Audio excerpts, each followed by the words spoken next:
Hi, everyone, and welcome to Crushing Doubts Q&A every Thursday at 6 p.m. Eastern, 3 p.m. Pacific. I'm Dr. Dan Ratner. It is great to be here with you all, and we are here, of course, to talk about mind-body symptoms. Now, I'll get into that in a second, but I do want to announce that I'm actually going to be out next week from the Q&A, so we are unfortunately going to miss next week. I'll miss you all. I just love having these conversations, so I will miss being there, and, it's very pleasing to me that this has been helpful for many people. The reason I do these Q&As is because I had 8 years of chronic back pain every single moment, and that's not the reason I have them actually, that have these Q&As. That is the reason that I got into mind body work. But the reason I have the Q&As is that to get better, I needed questions answered. I had so many questions. Even after I read Dr. Sarno, who really cracked the code of the main things for me and got me better, I had so many questions about why that happened, why it went a certain direction, why I got better in certain ways and not others, why were some people getting better from Sarno and not others. I just had endless questions. And so the knowledge that I want to bring to you guys at this Q&A and just in general comes from all the questions I ever asked and all the questions that you guys have ever asked and that other people have asked me. And I just investigated. And a lot of that was in the research of my book, which is going to be coming out soon. I know I keep saying that, but we're getting close to the final edit being done. So I will keep you posted on that. But tonight we're going to answer questions, as always, about the mind body experience, and I'm going to answer them through the lens of the system that I developed. And many of you know this, but I'll review it, especially for people who don't know. It's called the column system, and it got that name because when I started working with people after I got better and I started working with them on symptoms, I would have them take a piece of paper and divide it into 3 columns, because these 3 columns identify 3 different ways we can understand mind body symptoms. Now, of course, what is a mind body symptom? A mind body symptom is a symptom that is physical. It's real, happening in the body, but it comes from our mental experience, either our feelings or our thoughts. So we need ways to understand that. And what I found is that there's 3 different functions of symptoms that describe 3 different reasons that they're there. And that's covered in the emotions, doubt, and power column. The emotions column is for the acute onset and uptick in symptoms, and it describes what happens when you're having an unconscious emotion that manifests in a sudden and usually pretty sharp symptom, onset or uptick. So we need to understand that's what's happening there, and we deal with that in the emotions column way. There's specific things that I do in each of these columns, and I'll get into that as we talk. The doubt column, though, is for those symptoms that just don't budge. They seem to be there all the time. They don't move at all. That's what my back pain was like. And so I went looking for emotions, and first of all, I couldn't find emotions from 8 years in the past that really were very clear. But secondly, it didn't explain why it was there all the time. So the doubt column describes why our thinking, if it remains unchanged, leaves us in the exact same physiologies. And we can break that by changing the thinking. The power column is for symptom plateaus. That's when you're getting better, but you kind of get stuck at a little lower level version. So it has some similarities to the doubt column in that you are stuck at a certain way, but it's much less severe and you've made progress. It also has some similarities to the emotions column. It's actually kind of a perfect hybrid of the two because it is an emotional column, but it's not about the emotions of the moment. It's about the broad emotions and how they're playing out. And it's really about your relationship with you. It's the column that is probably the most similar to therapy, but I found in applying my column structure, I got more out of that than I got out of 20 years of therapy. And I'm not saying that as a dismissal of therapy or a diss on it. I got a lot of good information. I got a lot of good support, and therapy can be very useful. But I found that the columns can really open doors in ways psychologically, because psychologists are kind of symptoms as well, on top of alleviating all of these physical symptoms. So we're going to get into that. If you have curiosity about my work and you want to know anything about it, you can go to my website, www.crushingdoubt.org. On that site are all the resources that you can use. And of course, I'm a resource right here. So you can come on Thursdays and just talk to me. But if you need more support in some way, if you want to know more about mind-body experience, and let's say you want to kind of alleviate your questions about why does one person in the mind-body field say this and another person says that, you've got to get answers. And my seminars are designed to get you answers. So these are 8 sessions, 75 minutes long each. You can watch them over and over, and they outline how to understand every nook and cranny of what's happening in your mind-body experience and how to understand it. In addition, you can sign up for my groups. That's where you can come on a Zoom call with me. It's a lot like this, but we can get a lot further because we can, sorry, it looks like I lost connection on Instagram for some reason. Okay, I lost connection on Instagram. Hopefully it's back. I may have to reload it. Let's see if that's working. Yeah, it looks like there's some kind of problem with that. I'm sorry. Can someone on Instagram let me know if the picture's coming through? That way I'll know whether to reload it or not. If it's not coming through, I obviously want to reload it. Oh, now it looks like we're back. Okay, my apologies for the disruption. So, one nice thing about these resources, by the way, if you go on my website, you can order them in the middle of the night. Let's say you're up in the middle of the night and you're so sick of this and you want some information. Well, there it is. But these groups, they're Zoom calls. They're just like this, but we can get a lot further because you might say something and I'll say, wait, hold on. What did you mean by that? And, oh, wait, had you thought about this? And we get a lot further in one sitting because of that. So check those out. Okay. Enough about me. I want to get into the questions. We got a lot of people who have joined here. I just want to say hi to some people. Catherine Toomer, Maureen's here. Rita's here. Thanks for saying hi. Scotty Styles, thank you for saying hi as well. Jay Plant is here. And Scotty said the book with lots of excitement. And I'm so excited about it. I can't wait to share it with you all. And the longer it takes, the better it gets. But it's obviously got to get done. It's close. Really excited about it. Diane, really good to see you. Diane actually trained with me. She's a nurse, but she did training with me, and I consider her a good friend at this point. Rita also did training with me, and she's fantastic. Also a good friend. And Diane Carroll's here. Purple Turtle. And I am a Tuzo. Hopefully I said that right, is here with us on Instagram as well. Okay, I'm going to get into some questions now. Really, remember, the whole idea of this is you ask your questions and keep asking them until you get them answered to your satisfaction. It doesn't mean that my answers always will be to your satisfaction at first, but what it means is we're after information and we're after resolution. And that resolution won't happen unless your mind feels that you've got it. So my answers are only as good as they fit with you. Keep your questions coming. I won't be offended. And, I'll keep answering the questions, and not just today, but in general. That's what I'm here for. Okay. Patty Martin, good to see you here. Thanks for joining. And Dorisa is here as well. She says, hi, Dan and everyone. Karen Isaacs is waving hello. Good to see you. Rose Stewart Wellness has joined us on Instagram. Thank you for joining us here. Diane's, I noticed on Instagram you said cannot listen and must leave. If there is time, can you explain what think psychological means and give an example? We'll listen later. Okay, so I will dive into that in a bit. But I just wanted to say, Diane, thanks for joining us here. Okay. Karen Isaacs says, finally feeling good. Those are some great words. Funny, the other day I was sitting on my couch, grateful I felt good. I then felt a burning, stinging, intense pain in my neck. I said, get the F out of here today. Let's see. She said some other things. And then she said, then felt same intense sting on upper left chest area. It was a bee bite. Interesting. Wow. Let me see if you said anything else. So, all right, let me see if I got this straight. So you were saying you suddenly felt a stinging, intense pain in the neck, and then you felt in the upper left chest area, and there was actually a bee bite. So that's interesting.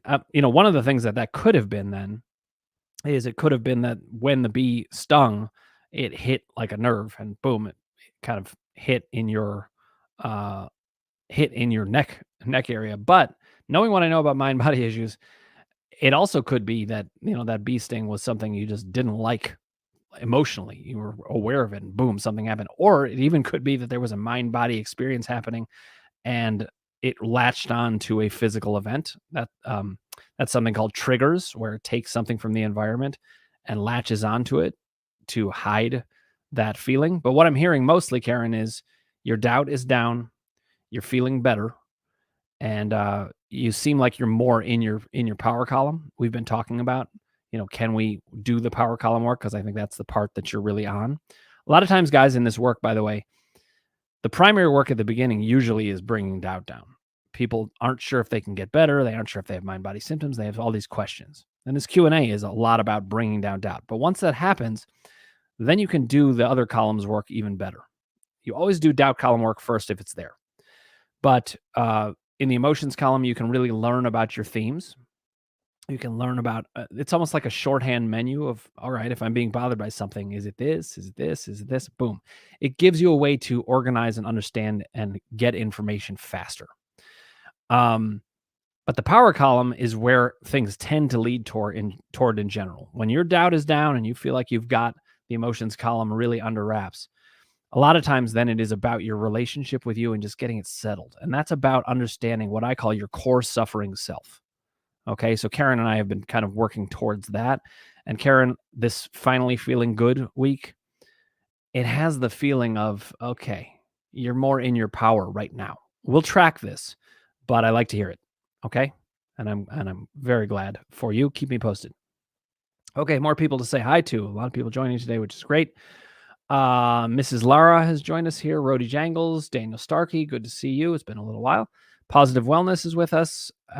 Steph T114 is here, and Susie Cairns is here. Good to see you. Okay, I'm going to take a question from Instagram. Let me back up, and I want to make sure I don't miss anybody. Okay, Maureen said, uptick of emotions equal my pain today. Then yes, I feel my limbic system gets the residual fears and emotions stuck in it. Now, let me just see if you wrote more, Maureen. Okay. So I think what Maureen is saying here is that this is a really good outline for what happens. She's describing how the uptick in emotions did actually lead to the onset of pain today.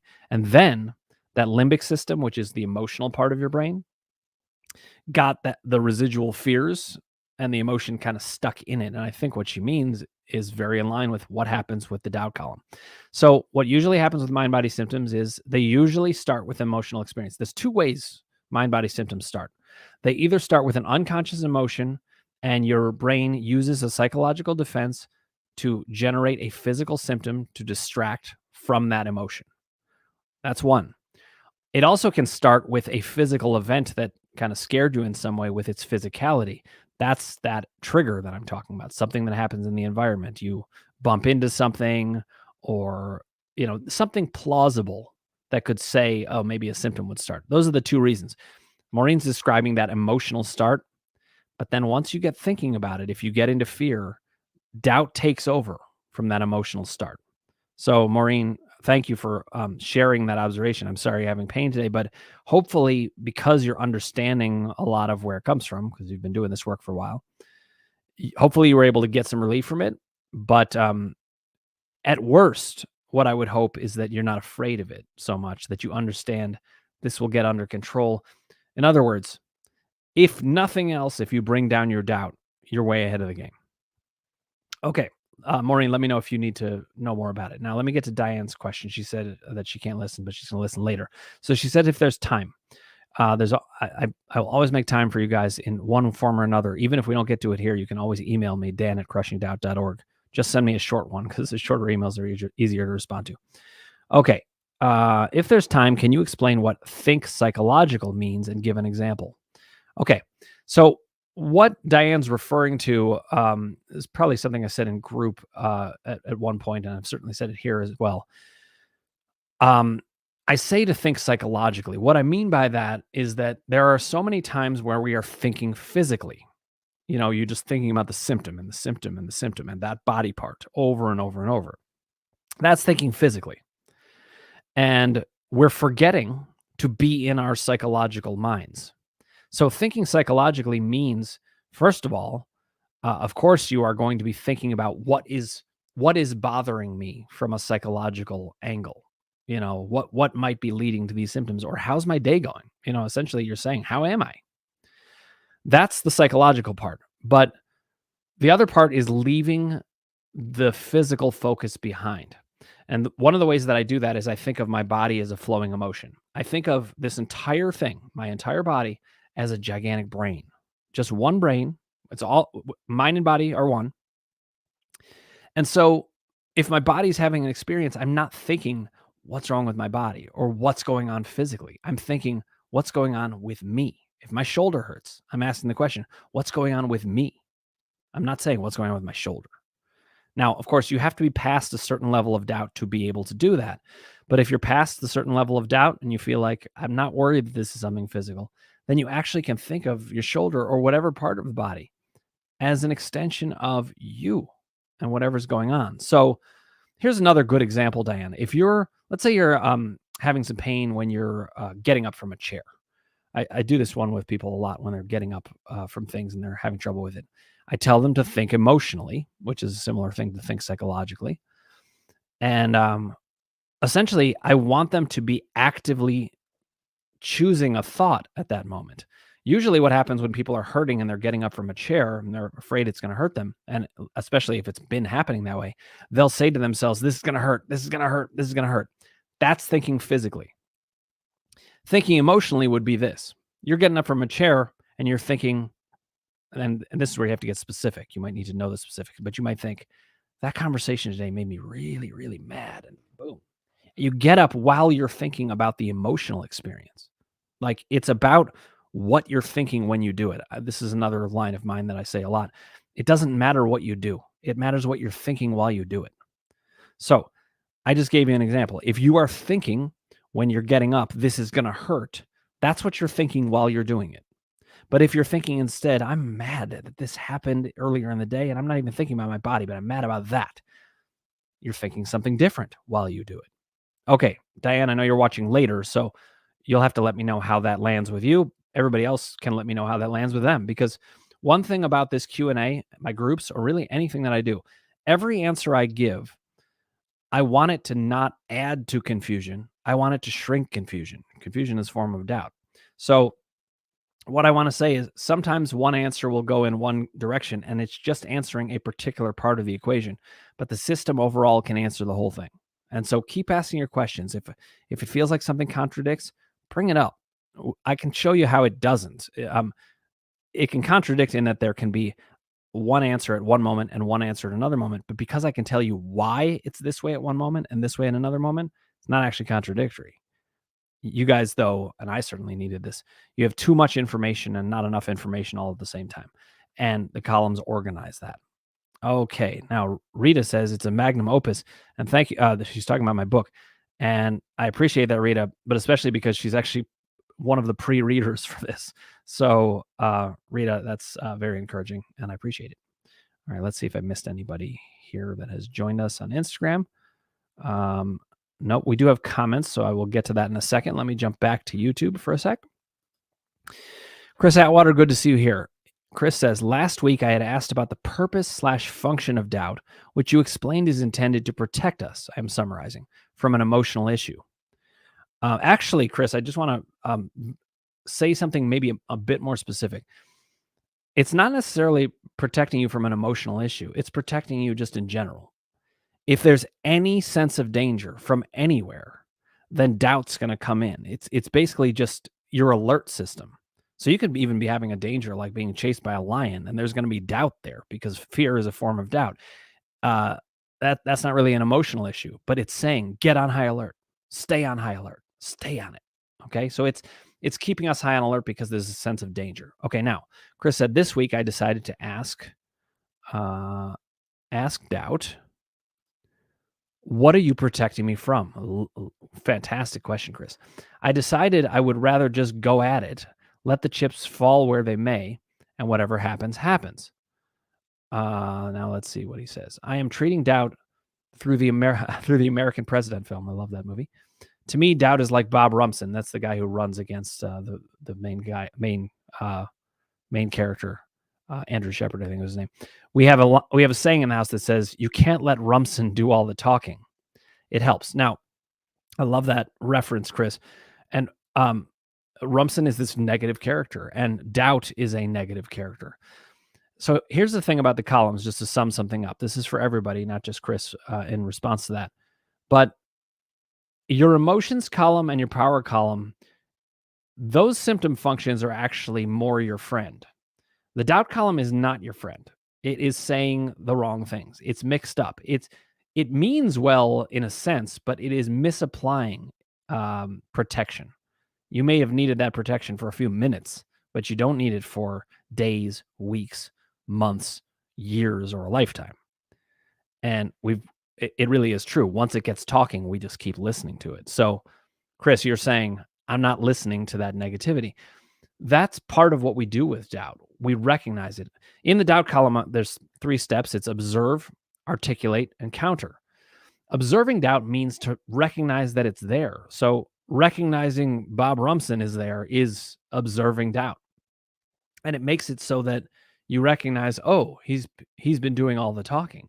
Then you can start to get into the articulation of it. What's doubt saying to me? And that allows you to counter it. Okay, now let me see if Chris said anything else. Not yet. Okay, Chris. So let's see what you think about that. I guess I wanted to echo. It seems like you're on a very good path towards doing battle with doubt, which is exactly what you want to do. Don't let it do all the talking. Thanks for the great reference. All right. Lynn Slavensky says, "Hi, Dan. How best can one use and implement the third sentence of the narrative successfully?" So when she says the narrative, she's talking about the core narrative. The core narrative is something that I recommend doing in the power column. It is the story of your suffering self. We have lots of different identities, but one of our identities is how have we suffered? And a lot of times we don't see it very clearly. I knew the facts of how I had suffered, but I hadn't put it together in an emotional story that I could connect to and understand and see how it affected me. So the core narrative has 3 sentences, and they can be like Charles Dickens sentences that go on and on. They're supposed to capture a lot of things, and they're supposed to organize things. So however long it is, it's going to depend on what works for you. But the basic gist is that the first sentence describes the full nature of your suffering and the big nature of it. And how do we get there? Take your emotions column themes. There's usually like 6 to 12 themes that describe the basic ways that you get upset. And if you could sum it up in one sentence, what's the main thing? Boom, that's sentence 1. Sentence 2 is, how did it affect you? Did it change your relationships? Did it change your career path? Did it leave you isolated? Did it leave you feeling a certain way? That's how it affected you. The third sentence, and this is the one Lynn's talking about, is how are you going to live differently? What changes are you going to make? So she says, how best can one use and implement the third sentence of the narrative successfully? Well, the first thing is, when I work with people on the core narrative, I never have anybody try to even write the third sentence at first. You got to get the first and second sentence really nailed before you can turn to the third sentence, because how are you supposed to know what to do if you can't see the picture clearly? And the columns are all about clarification, getting very great clarity on something so you can understand what's the nature of the problem so that you can then choose a solution. So that's the first thing generally I'll say, not just to Lynn, but to everybody, that you got to get those first 2 sentences down where you're like, yeah, that's me. Yes, I understand that. So the third sentence is not going to be very helpful unless you do that first, and unless you feel like you've really nailed it, because you can't work on the main problem of your life if you don't understand what it is. So, and I'm not presuming, Lynn, one way or another, whether you have that down so much, though I know we've talked about it, and I think we do actually mostly have it down from my understanding. But the next thing is you've got to think about what you want. So when you construct the third sentence, it's not just about what changes you might make, but what changes you might make around what do you want? What do you want to have happen? And so that's how you structure what's in there. Now you're saying, how can you use and implement that? So, and I apologize, I can't quite remember where we are with that. I think we had written a third sentence together at one point, but I think the way that you want to implement it, to use and implement it, is you actually have to assess, am I using this? So you have to look at moment to moment experience. That's something to say just in general about the work that I do. I like to remind people that we are moment to moment beings. We're always changing. And that's actually one of the reasons we need the columns, because people could tell you a mind body solution, but our moments are always changing. So what you need is a system that flows with those moments so that you can recognize, oh, at this moment, I need this. At this moment, I need this. And it's different with each person, but each of you can form what I call your system within my system to figure out how am I going to use these columns. Lynn, to answer your question, we're going to have to look at that third sentence and say, well, are you applying it the way you need to apply it? I'm just going to give you one example to make it a little more concrete. In the power column, one of the things that we would probably say in the third sentence is something along the lines of, I'm not going to betray myself anymore, or I'm going to be fiercely in my own corner. And so what you would do is you look moment to moment. Am I living that way or not? That's essentially the main issue here, Lynn, is you look at the moment and you say, am I living in accordance with my third sentence of my core narrative or not? If I'm not, then I need to ask why. And I need to ask how. And I need to ask, what am I going to do to change that? And there's a lot of times where I myself notice, oh, wait, I slipped out of power here. I better get back into it. And that can happen at any moment. We always want to go towards power. So how best to use and implement it? Let's get it together so it's a really good one. But then let's assess each moment and decide, are you living this way right then? And if not, why not? And how not? And what can be done? Now, the what can be done part, sometimes people need help with that. The groups are great for that. That would be a great kind of group question where you come in and you say, I like my core narrative. I want to live that way, but it's not happening and I don't know why. And then we would analyze and experience a little bit and say, oh, I see what happened. Do you realize you slipped into doubt there? Or do you realize actually you were having an emotion you weren't so aware of? Or do you realize that you are afraid to take the power there? Just by looking at the problem, you start to get answers. Lynn, I hope that answers your question. As always, let's make sure it is to your satisfaction. Um, the way I think about this column's work, though, is that it's all an ongoing dialogue until you get it really settled for you.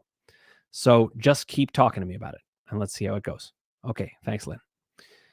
Okay, Jane Smith says, hi, Dr. Dan and Dorisa and everyone. And haha, Karen, I think she was talking about the surprising bee sting when she thought she was having a mind-body symptom. It could be a combination again, but, I'm glad you're feeling better, Karen, is the main thing. And then Patty said, Karen, that is funny, but hope you are okay. So we're all in the same place with that. Now, Chris Atwater says, some good success, solid week so far. Thanks, Dr. Dan. Glad to hear it. You've got Bob Romson on the run. That's doubt in another form. And you gotta just keep at it. But I'm really proud to be working with you on this. Okay. All right. A couple questions coming in from Instagram. Daniel Starkey, thank you for your patience and waiting. Daniel says, Dan, it's been a while. Yes, it has. Lately, I've been taking the mindset approach instead of avoid, aka try to live, and if the pain comes, it comes, but don't preemptively avoid things out of fear. And then he said, so far, I've been doing better with it. And that's with an exclamation point. So there's excitement about that. I think approaching is helping the fear and doubt. Let me see. Hold on. He's got one more statement here. Oh, no, that was it. Okay. So he said, I think approaching is helping the fear and doubt. Yeah. So let me say it to you in another form. From a doubt column standpoint, Daniel, what you're doing is you're telling doubt, you're kind of putting doubt on notice. You're saying, you're not going to scare me. You're not going to stop me from doing the things that I need to do. And so it's going to start to say, well, then I'm going to get more subtle about it because you're on to me. And we have to remember, doubt wants to keep its function. It thinks it needs to keep protecting you, and it even thinks it needs to protect you in the future. So it's got to keep its function. So it's what it'll do is it'll settle. It'll say, fine, okay, how about a little bit of doubt? Ultimately, we don't want to bargain with it. We're going to crush it altogether. But this is a big step. And, I read somewhere, I think it was Dan Buglio who said this recently on Instagram. I noticed he was saying, it's important sometimes to measure your success, not just in symptom relief, but in whether you're not so afraid of the symptoms.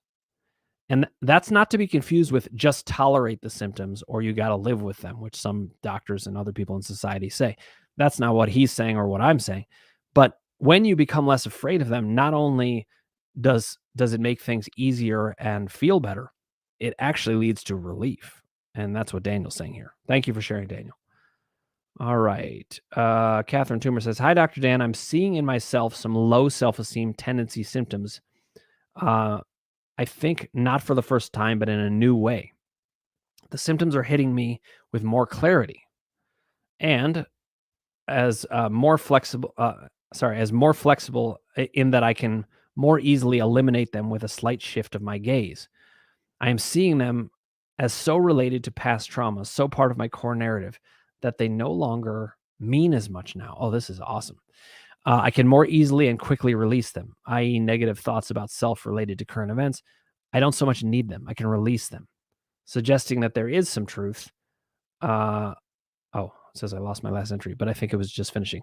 Uh, that I can more easily release these negative self-esteem thoughts, support for the moment-to-moment beingness that you have claimed for us humans. So thank you. It is my pleasure, Catherine, and that's really great news. Um, it's a big part of what goes on in the power column is we start to see things differently because we see them more clearly. I used to get really upset about, I still get upset about little things. Anybody does at times, but I don't get upset about them in the same way. It's just like what Catherine's describing. I have a slightly different angle on it, and sometimes a very different angle on it, because I see the broader picture. That's what the power column's for. You're doing great work there, so keep it up. Okay, I wanted to get back to Maureen. She had a response, but we were talking originally about that she had an uptick in symptoms, and then doubt kind of picked up the pace from there, or really took the baton. And then Maureen said, yes, thank you. At least I know the why. So when you know the why, that really helps. Then there are always things to do. You know, if doubt is taken over, well, you can actually combat it. There's something you can do in the doubt column. She then said, that is everything. Say that again. Think about your body as your entire brain. Oh, that part. Yes. My whole body is just an extension of my brain. It almost everything we feel, unless we get a crane falls on us, or, very temporary experiences of minor accidents, or a major one like a crane falling on you. That is mostly a physical experience, though, of course, we're going to experience it in our minds also. But generally speaking, your body is an extension of your mind. I think of it as the external hard drive of the mind. When the mind needs to process it somewhere else, puts it right in your body. It seemed like that really helped Maureen. So glad to hear it. Okay, we'll say hi to a couple people here. Rude Master has joined us here. Sarah Rudo, good to see you. And Nora Manning, thanks for joining us here. Keep the questions coming. I'm going to bounce back over to my YouTube questions. Jane Smith says, Dr. Dan, I'm confused about all the different approaches. What do you think of exposure therapy or reprocessing pain, or ideas about having to unlearn pain? Do those ideas only help particular people? Fantastic question. I want to say hi to Becky Louise Gornall. Thanks for joining us on Instagram. So, Jane, I'm going to give my answer, but I want follow-up as needed if I don't answer it to your satisfaction. So, first of all, I want to acknowledge there are all these different approaches, and that makes it potentially hard. And I don't want my approach to feel like, yeah, that's just another approach. I don't actually think about my system as just another approach. I think of it as an approach that is meant to take all of those approaches and make sense of it in one system. Now, yes, I do have a specific approach within that, but because I also bring in everybody else's perspectives and try to show how they work, hopefully I lead to less confusion, because confusion is doubt, and I don't want that. In fact, I know that it's important to bring down. Now, in terms of the specifics, what do I think of exposure therapy? I'll start there, and then we'll get to reprocessing pain. So exposure therapy, listen, everything can work for some people, and everything can work for some people some of the time. But exposure therapy is a good example of that. If you are trying to get past a very, very small fear, exposure therapy can help. If you're trying to get past an overwhelming fear, exposure therapy tends to just activate trauma and make it worse and worse and worse. So it always depends. It depends on the moment. It depends on the issue. It depends on the person. That's something that can work to some degree. Now, for some people, I don't know what, this is one thing in group where we'd be able to get a specific back and forth about something and I'd be able to answer it. But I don't know if you're asking exposure therapy in relation to like resolving pain, or showing yourself that you can move in a certain way, for example. That would be a form of, I suppose, not exactly exposure therapy, but it would be an exposure experience. I would say If that's the part you're asking, I would say do the thing that reduces doubt in the moment. If exposure helps and it brings down doubt, it makes you feel confident, then it will help. If it makes doubt go up and makes you more afraid, that doesn't help. Okay, now let's jump over to reprocessing pain or ideas about having to unlearn pain. A lot of people talk about neural pathways, for example, or that, or central sensitization, that your central nervous system is just revved up and it has to learn to calm down. My thinking about it is this: your central nervous system will calm down when it has reason to, and it will have reason to when things make sense. In fact, that's exactly why I do what I do. That's part of why I do this Q&A, is that if things make sense to you, you're going to start to calm down. It's going to get better. And so that happens naturally. I think they're doing it a little bit backwards. It's kind of treating the symptom, not the cause. Again, not just the physical symptom, but it's now they're treating a structural brain symptom, or they say, oh, well, you've got, grooved neural pathways. When I hear that term, it makes me think it's going to take a while to unlearn. And that's not true. You learn instantly. When you learn and you truly get it, boom, you know it, and you know it for good. So I don't think we need to reprocess. And I don't think we need to unlearn pain exactly. What I think we need to do is understand what's happening. When that happens, we learn what we need to learn, and we unlearn what we need to unlearn. We do need some information. There's a lot of information that we need. But those things, however, there are going to be people who tell you that really helped. What I would say is those people who got help, it's not a bad thing. It's a great thing. But I think that they got help in part because they had something to hold on to that they could believe in. And so essentially what was happening there, they were bringing down doubt. They aren't labeling it that way, but that's what was happening. So any treatment can work if it brings down doubt. Not any treatment, but a lot of treatments can work if they bring down doubt. What I like about mine is I go straight for the actual source. And that not only is more effective and tends to be quicker, it also lasts. So let's say somebody reprocesses pain, but then a symptom comes back. They won't have the understanding why it came back and why they can get rid of it, and they'll feel like they're starting from square one. When we work with doubt, we never have to have that issue because we resolve it for good. All right, Jane, let me know if that made sense of your question. You did say, do those ideas only help particular people? And I would say yes. Whatever fits with the particular mind of the sufferer, that's what's going to help. However, my system is really partly designed to help everybody because it's supposed to make sense for everybody. So I hope that helps. Tell me what you think. All right. Karen Isaac says, yes, Dr. Dan. Unfortunately, I don't remember what you were saying yes to. It might have been about the bee sting or us being with you. Whatever it is, we're with you. But let me know if I missed something. This is the disadvantage. Again, in groups, we never would have this disadvantage because we'd be in the same moment. But here, if I miss something and you want me to know about something, let me know. You can also send me an email, dan@crushingdoubt.org, if I missed something. But again, I do want to put in a plug for if you need resources for help, you can go to my website, www.crushingdoubt.org. I've got the seminars to learn just what Jane was talking about, by the way. How can you make sense? Why does this work for some? Why does this work for others? Why does this work in this moment and not in this moment? The seminars are meant to, anyway, resolve all of those contradictions and get a full understanding of things. The membership groups are where you can interface with me and get support directly. Okay, Jamie, good to see you here. Jamie says, hi, Dan. Since we talked Monday, my symptoms have skyrocketed. That's not what we want to hear, but sometimes even symptom upticks can end up being useful, even though they're really, really unpleasant. So let's see what we can do here. So she says, since we talked Monday, my symptoms have skyrocketed, including increased dizziness, the feeling of about to pass out, and tingling in my hands never happened before. Thoughts?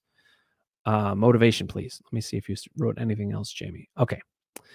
So Jamie, symptoms can skyrocket. They can go up for 3 reasons. There are 3 columns, and they can go up for any of the columns' reasons. So what I would be looking to do, this is answering Jamie's question, but it's also for all of you to show how I would deal with this. I would look back at the columns and say, now, wait a minute, which column is responsible for this spike? All right. Now, I would say, Jamie, that if this were just a one-off and you just were in a situation and suddenly there was increased dizziness and you felt like you were going to pass out, that would be an emotions column experience. That would be acute. It would be an onset or an uptick. But you're saying this is happening a lot of the time right now. So I've already said, I don't think this is actually emotional in its main drive. Okay. Now let's slide over and look at the doubt column. Well, you sound like you got a lot of fear, and understandably so. But fear is a form of doubt. So I already know doubt's in the works here. On top of it, doubt column symptoms are pretty regularly there. Now, they're either always there or they're very repeated. And what you're saying is it's there a lot right now. So doubt has gone way up. Then the question is why? Why has doubt gone up? Okay, now here's where the power column comes in. And by the way, I know this because I've talked to Jamie directly about this some, but this should be an illustration for people of how I think about things. I just take a look at these three columns and say, what are they doing? And what do they describe? The emotions column, not super active right now, actually, is the main thing. Doubt has already taken that baton. Whatever started it, that might have been emotional. But the doubt column, doubt has taken the baton and run with it. You're having a lot of doubt. Then the question is why? Well, one of the reasons doubt comes in, remember, doubt is here to protect us. It thinks it needs to protect us. Well, what is it protecting you from? Just like the question Chris Atwater asked, what are you protecting me from? Well, one of the things it protects us from is when we are about to become powerful or when we have an opportunity to become powerful. And Jamie, that's what we were talking about last time. You're very close to breaking through. And doubt is very afraid of that. And it thinks you need extra protection and it's going to bring in a lot of doubt. So what's happening right now? This won't feel right to you, by the way. You're so in the doubt place that you're just feeling like this is horrible, everything's bad, it's spinning out of control. And I am sorry about that, and that sucks. But I want you to back up and realize that's not what's actually happening. That would be doubt convincing you of something. You need to observe this as doubt. Otherwise, you're buying into it as truth. Observing doubt means you do not allow it to be truth. Yes, things have skyrocketed and it's scary. But that does not mean things are going badly. Actually, this particular one is a sign that you are near to it going well. Doubt is coming in because you're getting closer to power. You're getting closer to doing some of the things that are scary, maybe confronting certain people about certain things they've done, or pulling away from a relationship that has been a very tough one. And particularly when it's an important relationship. Families are the worst for this. So you are near to power. You said thoughts. Those are my thoughts. From a motivation standpoint, I want to see if you can recognize that if you think I'm right about that, that means you're close to a breakthrough. I know it's unpleasant, but here's the thing. You're a moment-to-moment being, and symptoms can always come down at any given moment. In the doubt column, one of the things that I like to do is what I call break chronicity.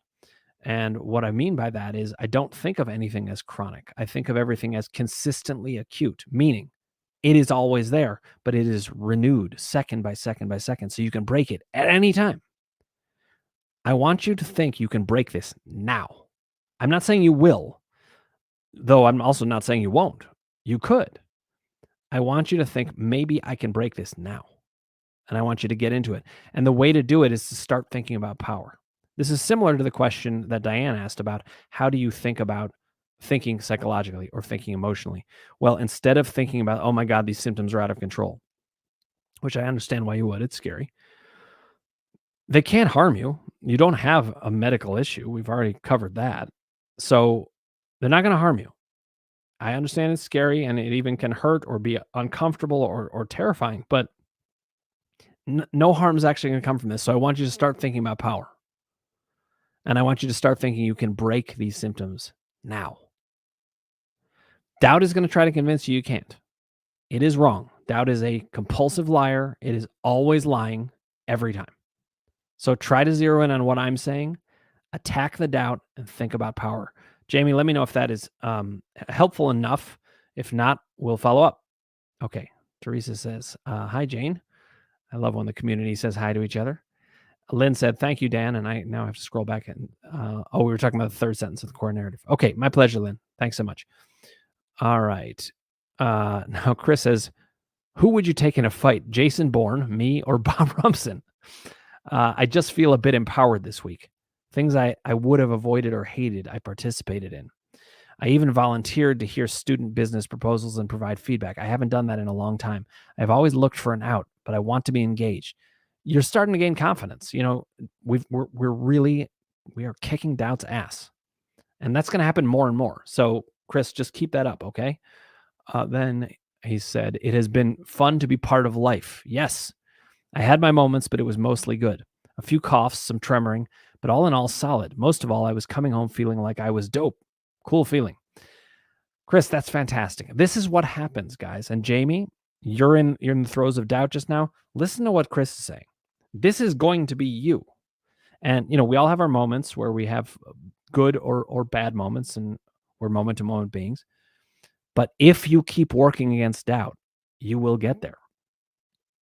Chris didn't always have these moments. He had his doubts. But as we worked at the doubts, as we observed them, didn't let them sit there as truth, as we articulated them and let him hear what he was actually saying to himself, that allowed us to counter them. And they're just coming down. And then you start getting results, and it builds and builds and builds. And this is true for everybody. Everybody works the same way. Okay. Patty Martin says, I have tried exposure therapy and it only scares me more. Same with me. Just thinking about it gets me anxious. Good news is you don't need it. The columns have you covered, certainly if you ask me. Okay. Patty Martin then says, I think I have level 3 doubt. And level 3 doubt, let me talk about the levels of doubt before we wrap up here today. But there are 3 levels of doubt. Level 1 doubt is, do I have a mind-body issue or is it physical? That's the main baseline doubt. Once you're past that and you're like, no, it's mind-body for sure, you can have level 2 doubt, which is, but is my mind-body symptom harder to conquer than others? And there's certain symptoms that lend themselves to that, especially depending on how they're talked about in society. There can be extra doubt about a certain symptom. Interestingly, I'm not even going to mention what they are. If people ask me, I'll say it, but I'm not going to mention what they are because I don't want to feed anyone's doubt. All symptoms are actually the same. Level 3 doubt, which is what Patty's talking about, is the doubt of whether you can handle things, whether you can change things, whether you can have success. It's all about you. And level 1 and 2 doubt we deal with in the doubt column. We recognize all 3 levels of doubt in the doubt column, but level 3 doubt is actually dealt with in the power column. Level 1 and 2 doubt, we use science and logic to counter it, to articulate and then counter it. Well, articulation is a different thing, but countering it, we use the science and logic. You can't use science and logic about you. So you need a different kind of solution. You need a power column solution. There we can. There's no science about it mostly, but there's a lot of logic. And that can be applied in how you're thinking about you and recognizing, oh, you know what? That's not saying something about me that would be true. I'm going to give you an example. I, at one point, had level 3 doubt about, this is not a symptom related thing, but I remember I had a friend who played guitar in high school, and I remember thinking, if only I could be someone like that. Well, that's level 3 doubt. Why couldn't I be? And once I realized that, guess what? I started playing guitar, and I've been playing for years. So ever since. You can conquer level 3 doubt by calling it into question. Okay, now Patty says, yes, lots of support in group. Patty's been a great group member, and I know you've gotten a lot out of it, Patty, but you also provide a lot for other people. You ask great questions. You're encouraging. It's such a great part of our community, as is this. So thanks for being part of that. Then she said, Dan always knows how to get into my head in the good way. Then the light bulb goes on. That's a huge part of my work is I realized, Sarno said, you've got to be sure of the diagnosis. And his certainty was so helpful for me. And I realized, you know what? We don't have to wait around for that. We need to go and be that way. That's how Sarno was. He didn't just tell people they had a mind-body issue and hope they got it. He got in there with them, And so I've continued that, but I also have extended how I think about it. But we have to talk in ways until it makes sense to you. Okay, speaking of that, Jamie had some words, and I want to see what her response is to that. She said, thanks, Dan. What you said makes sense. I appreciate the words. That's good. And then she said, yes, Dan, very helpful. So listen, the fact that it made sense to Jamie, that's what matters. It doesn't matter what I say if it doesn't make sense to the person I'm working with. that won't help anybody. And it doesn't make sense if you are saying things to yourself, but you don't really believe them. That's not going to help either. My job with you is to look at this stuff, to discuss it, to have a dialogue until it does make sense. And that is when you start to get help. Marnie Moore has joined us on Instagram. Good to see you, Marnie. You're joining just at the tail end, so I'm sorry that you missed this experience. But you can go back and watch this on video, and see if it's to your liking, see if you get something out of it. If you want to contact me, it's dan@crushingdoubt.org. I'm saying that for Marnie, but for everybody. And in addition, I just wanted to say, this is all about understanding what's happening, and the column system is a way of organizing mind-body experience, knowing what is happening, and understanding from that knowing what you can do about it. So we'll keep it up. I will not be here next Thursday. I'm going to be here for the foreseeable future after that until the holidays. So I'll always let you know when I'm going to be away. And I'm sorry I'll miss you next week, but you can contact me. You can go to my website at www.crushingdoubt.org. You can order the seminars. You can join the membership groups. There's also an introductory course, which is now available for just $27. I wanted it to be quite accessible. And that's a high level representation of what these columns are. So if you want to just dip your toes in and find out what this is, that's a good way to do it. That's also available on the website. Okay, Dorisa says, thank you, Dan. Valuable information as always. My pleasure, Dorisa, and thank you for being here with us. Chris Atwater says, great stuff, Dr. Dan. Thanks. It is my pleasure. Guys, I'm always kind of sad at the end here because I love these discussions, but I'll always remember we have this most weeks. So I'm looking forward to continuing this. And I love that I am getting people information so that they can feel more certain about what's happening. It is my pleasure. Okay, Rita says, thanks, Dan. It is my pleasure. Thank you, everybody. Look forward to seeing you. I'll see you in 2 weeks. That's Thursdays at 6 p.m. Eastern, 3 p.m. Pacific. And I look forward to it. Okay, thanks.